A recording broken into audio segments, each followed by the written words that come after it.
I suppose you've come to discuss the possibility of a viewing of that book we were corresponding about earlier, the Necronomicon.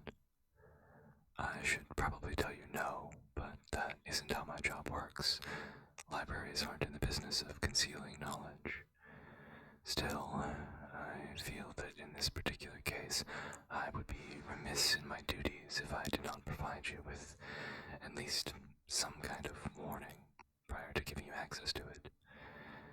You see, I'm aware that a number of people have described the character of the book over the years in conflicting ways, calling it a spell book or a book of the dead, hence the name, or just a collection of mad ravings from a man too steeped in the occult to separate fantasy and reality. In practice, I think there's some element of truth to all of those descriptions. Even so, they all fall far short of what the document actually is. The closest parallel I can come up with is that it is something more akin to a prolonged Zen koan, a rhetorical device intended to shock the reader out of fixed patterns of thought, conventional assumptions, and their received worldview in a way that cannot really be systematized or dogmatized, but has to be experienced instead. The end goal is to radically enlarge that reader's conception of the world, of the manifold possibilities therein, and of the nature of existence itself. And, well, from an outsider's perspective, that does look a bit like madness. Of course, the defining line between genius and madness is that the flights of fancy prompted by genius are ultimately able to prove their connection to our tangible experiences, while madness simply chews forever on dead ends. I suppose it will be up to your judgment to determine which side of such a line the book falls.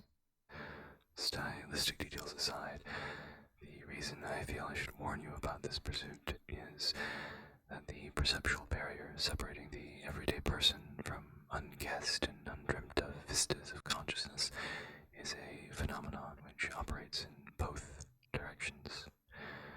While it might conceal from us other ways and modes of being, it also blocks the vision of whatever entities and intelligences might reside on the opposite shore.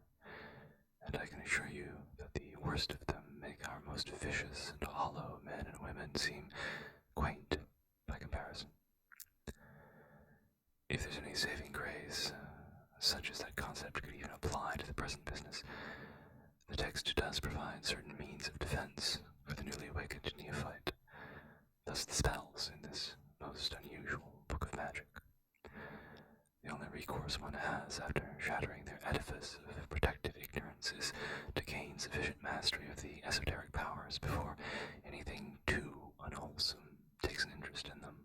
In view of that, it's worth recalling the end met by Alazard himself, author of that curious tome.